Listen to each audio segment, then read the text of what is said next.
अस्सलाम वालेकुम नाजरीन, मैं हूं आपका मेज़बान ज़मीर हुसैन। ज़मीर प्रोग्राम ज़मीर की आवाज़ के साथ। नाजरीन, आज मैं उस तारीख़ी जगह पर मौजूद हूं जिसके बारे में बहुत से शवाहिद मिलते हैं। कुछ लोग कहते हैं कि हज़रत नूह अलैहिस्सलाम के दौर का है, कुछ लोग कहते हैं कि उससे उसके बाद का है, ये उस दौर का है जब जिस तरह हड़प्पा जो है, उसके अलावा मोहनजोदाड़ो जो है, वो जो है आबाद शहर थे यहाँ पे, तो वो अल्लाह की अजाब में आए या पकड़ में आए या जो भी था, वो जो है वो पूरे के पूरे शहर जो है वो गर्क हो गया। तो इस जगह की भी यही सूरत हाल है। मैं आपको मेरे चारों तरफ आप देखें, मैं इस वक्त उसकी ऊंचाई पे खड़ा हूँ और आपको इसका मैं बैकग्राउंड थोड़ा सा दिखा देता हूँ कि बिल्कुल ये इतनी बड़ी पहाड़ी है कि इसके इर्द गिर्द आपको नज़र आ रहा होगा सारा गांव, सारा एरिया जो चारों तरफ से सरसब्ज़ व शादाब है। और उसके अलावा इसके इर्द गिर्द तमाम आबादी भी है, लोग यहाँ पे रह रहे हैं। और जो इस इलाके की अगर मैं बात करूँ तो इसे कहा जाता है मौज़ा वली भवनी। और ये जो है ये तारीख़ी जगह है। मैं आपको दिखाऊं, मेरे बिल्कुल वस्त में एक दरबार भी नज़र आ रहा है। इस दरबार को कहा जाता है असहाब का दरबार। तो इस दरबार पे भी हम थोड़ी देर बाद नाज़रीन नीचे जाएंगे और आपको इसका तारुफ़ करवाएंगे। तो इस वक्त हम उस जो है वो टीले पर मौजूद हैं, पहाड़ पर मौजूद हैं, उस तारीख़ी जगह पर जो कि किसी दौर में था शहर। और फिर उसके बाद ये एक जो है वो तूफ़ान की ज़द में आया या जैसे भी है, तो पूरे का पूरा शहर जो है वो उल्ट पलट हो गया। तो इस वक्त हड़प्पा मोहनजोदाड़ो में जिस तरह तहकीकात की जा रही हैं, तो यहाँ पे भी जो है लोग आते होंगे, जो है हुकूमत की तरफ से विज़िट भी करते होंगे। तो ये बड़ी तारीख़ी जगह है। तो मैंने इसको देखा क्योंकि मैं यहाँ मिलने के लिए आया था अपने कज़न से। तो बचपन में मैं आता था, तो मैंने कहा क्यों ना आज इसको जो है नाज़रीन की नज़र किया जाए। तो ये दिखाने का मकसद ये है कि ये चीज़ें अल्लाह की तरफ से बहुत बड़ी निशानियाँ हैं। मोहनजोदाड़ो की तरह, हड़प्पे की तरह ये भी वही जगह है। मेरे साथ मेरे अजीज़ मौजूद हैं। हाँ, नस्ल दर नस्ल यहाँ पे जो लोग रह रहे हैं वो इसकी तफसीलात बता सकते हैं। तो मुझे ये बताइएगा कि ये आपके दादा परदादा जो भी नस्ल दर नस्ल लोग यहाँ रह रहे हैं, वो इस इन खंडरात के बारे में, इस टिबे के बारे में, इस टीले के बारे में, इस घर को हुए शहर के बारे में क्या कहते हैं, क्या बताते हैं? हमारे जो पुरख हमें बताते हैं ना इसके बारे में, जो हम भी यही ऐसे ही देखने लगे, क्योंकि ये हज़रत नूह अलैहिस्सलाम के वक़्त का ये ऐसे जैसे गिरे हुए थे ये वाले। यहाँ नबी साहब की मज़ार है जिनकी जो 9 फुट दूसरा 9 गज़ वो मज़ार की साहब। तरफ भी हम जाते हैं। तो इसका क्या आपने देखा, बचपन भी गुजारा, बड़े भी हुए, यहाँ खेलते थे, क्या करते थे, बारिश के मौसम में कैसे इंजॉय करते थे, और यहाँ पे क्या आप देख रहे हैं, आपके बुज़ुर्गों ने क्या बताया, इसकी तफसील क्या बताई है?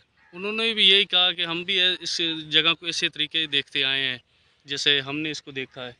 लेकिन ये तो बहुत बड़ी थी, अभी तो ये बारिश की वजह से बिल्कुल कम हो रही है, जैसे कहते हैं वो खुर रही है मिट्टी बारिश की वजह से। तो माशाल्लाह ये एंजॉय करने का ये बहुत अच्छा पॉइंट है। तो देखिए ज़रूर नाजरीन, जब आए। ये बहुत अहम और बड़ी ज़बरदस्त किस्म की जगह है। ये देखें नाजरीन, जैसे कि मैं आपको बता रहा था, पुरानी जगहों पे जाएँ ना, तो इस तरह के कहीं भी जाएँ तो आपको इस तरह के जो है वो पत्थर, इस तरह की जो टूटी हुई चीज़ें और बहुत सारी चीज़ें यहाँ मिलती हैं और तारीख़ बताती हैं कि किसी दौर में ये शहर हुआ करते थे। और फिर उसके बाद ये शहर जो है वो अल्लाह की तरफ से जो है वो पहाड़ों की शक्ल में आ गए और वो तमाम के तमाम शहर जो है वो ज़मीन बोस हो गए। तो हम भी एक ऐसी जगह पे मौजूद है, सिर्फ दिखाने का मकसद ये था कि ऐसी तारीख़ी जगहों का विज़िट करें। खुद भी डॉक्टर से हैं, फिर आगे इनका बेटा भी डॉक्टर है, फैमिली से अल्हम्दुलिल्लाह बैकग्राउंड बहुत बड़ा है। अल्हम्दुलिल्लाह मेरे कज़न है, तो आज मैंने कहा थोड़ा सा तारुफ हो जाए, गपशप हो जाए। डॉक्टर साहब ये बताइएगा, हम बड़े अरसे बाद मिले और इस जगह पर मौजूद हैं, तो इस जगह की हिस्ट्री में तो हम बाद में बात करेंगे, अपनी दोस्ताना हवाले से, रिश्तेदारी के हवाले से बताइएगा और फिर इनसे बात करते हैं, साबिर से। हाँ, ये ज़मीर हुसैन ज़मीर साहब मेरे कज़न है और साबिर हुसैन मेरा भतीजा है।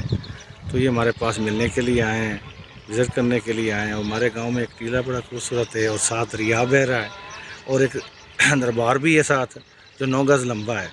ये बड़ा खूबसूरत गांव है, तफरीह के लिए बड़ा ज़बरदस्त है। और अगर आप कोई तफरीह करना चाहते हैं तो ये आपके लिए बहुत अच्छी तफरीह की जगह है। जी साबिर, आप क्या कहते हैं, यहाँ पे हम मौजूद हैं और क्या कहेंगे अपनी मोहब्बतों के हवाले से, दोस्ती के हवाले से? रिश्तेदारी तो अपनी जगह पे रही। जी, ये जो हमारा गांव है ये माशाल्लाह बहुत खलूस है और मोहब्बत है इन लोगों में, और ये विज़िट के लिए बहुत अच्छी जगह है।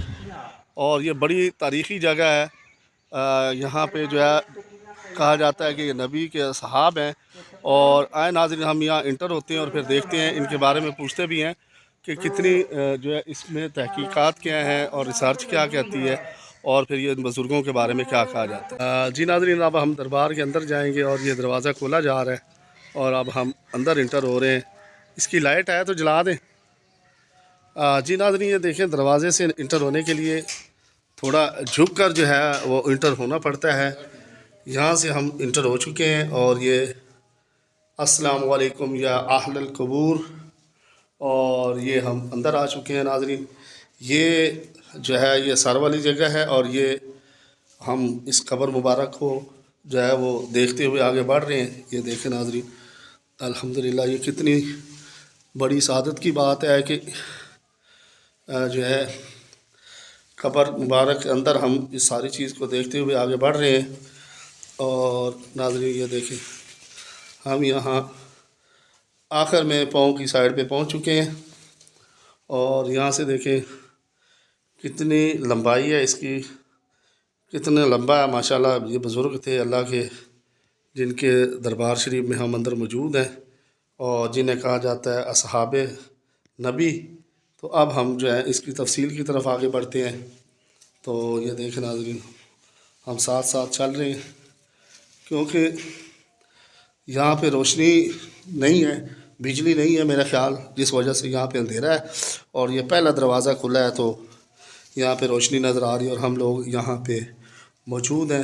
پہلے دروازے سے انٹر ہوئے تھے، 4 دروازے آپ کو بتائے گئے ہیں، اور پھر یہاں ہم پہلے فاتحہ خوانی کریں گے۔ یہ قبر 9 گز لمبی ہے، اور ہمارے جو ہیں گاؤں والے بزرگ جو تھے وہ کہتے تھے مختلف کرامات ہیں، ان کی مختلف واقعات ہیں، اور یہ بڑی کرامت والی جگہ ہے۔ یہاں پر لوگوں کے بڑے مطالبات اللہ تعالیٰ حل کرتا ہے ان کے صدق سے، اور یہ بڑی خوبصورت جگہ ہے۔ اللہ کا نظام جو ہے نا دیکھنا چاہیے۔ اور ان کی قبر کی لمبائی چوڑائی اس کی تھوڑی سی سرکار لیے تفصیل ہاں بتائیں۔ یہ 9 گز لمبی ہے اور ایک گز جو ہے چوڑی ہے۔ اچھا 9 گز لمبی ہے، اتنی لمبی قبر مبارک ہے، اور اس جگہ کو اس کے بارے میں ایک واقعہ یہ بھی ہے، بھی یہ نا اگر لینتھ اس کو میئر کرتے ہیں نا، تو اگر ایک طرف سے 7 میٹر ہو تو دوسری طرف سے کم ہو جاتی ہے، زیادہ ہو جاتی ہے۔ اچھا یہ بھی دیکھیں یہاں پہ جو بتایا جاتا ہے اس بزرگ کی قبر مبارک کی جب پیمائش کی جاتی ہے، ایک سائڈ سے جاتے ہیں تو پوری ہوتی، دوسری سائڈ سے جب دوسری سائڈ پہ آئیں تو میئرمنٹ کرتے ہیں تو کم ہو جاتی ہے۔ یہ بھی اللہ بہتر جانے۔ تو اب یہ ان کو نبی کا اصحاب کہا جاتا ہے۔ اب یہ کس نبی کے اصحابی ہیں یہ بھی ابھی تک کنفرم نہیں ہے، لیکن یہ کہ اتنی لمبی ماشاءاللہ قبر مبارک ہے کہ ہمارے باوجود سے بہت پرانی ہے، بہت ہی پہلے یہ گاؤں میں ہم سب سے پہلے آئے تھے، اور اس گاؤں ہمارے بزرگوں سے بھی پہلے یہ مزار ہے۔ اچھا تو مطلب یہ پوری ہسٹری کا نہیں پتہ، اس سے پہلے کہ یہ موجود ہے۔ ہاں ناظرین دیکھیں میں آپ کو اوورآل دکھا دیتا ہوں ان بزرگوں کے بارے میں، آپ نے معلومات لیں، اور نبی کا صاحب ان کو کہا جاتا ہے۔ اتنی بڑی قبر مبارک ہے، یہاں پہ باقاعدہ میلہ لگتا ہے، اور میلے کے دنوں میں یہاں پہ بڑی رونقیں ہوتی ہیں۔ یہ دیکھیں وہ تاریخی دربار الگ الگ یہ قبر مبارک ہیں الگ الگ جگہوں پہ، لیکن یہ ہم نے جو آپ کو جس کی زیارت کروائی وہ سب سے لمبی قبر مبارک تھی، جس کو نبی کا صاحب کہا جاتا ہے، اور جس کی میئرمنٹ کے بارے میں اہل علاقہ بتا رہے تھے۔ تو ناظرین ہمارا ان بزرگان دین کو دکھانے کا مقصد یہ ہے کہ یہ اللہ کی کرامات جانے اور اللہ جانے، لیکن انہوں نے جو کردار ادا کیا، اب یہ اس نبی کے یہ صحابی ہیں وہ اللہ ہی جانتا ہے، لیکن یہ کہ ان کے درباروں پر یا ان کی جو تعلیمات پر لوگ عمل کرتے ہیں تو وہ جو ہے سکون محسوس کرتے ہیں، اور اللہ کا پیغام جو ہے ان کے ذریعے جو ہے پوری دنیا میں پہنچا ہے، تو ان کی قدر کرتے ہیں اور اللہ سے دعا کرتے ہیں کہ اللہ ہمیں بھی جو ہے نیک بننے کی توفیق دے۔ اسی کے ساتھ اپنے میزبان ضمیر کو اجازت دیجیے، اور صرف مقصد یہ تھا کہ آپ کو دکھایا جائے کہ ایسی تواریخ اور ایسی جگہ جہاں سے انسان کو سکون ملے وہاں بھی چکر لگائیں اور اپنے ایمان کی تازگی بھی پائیں۔ بہت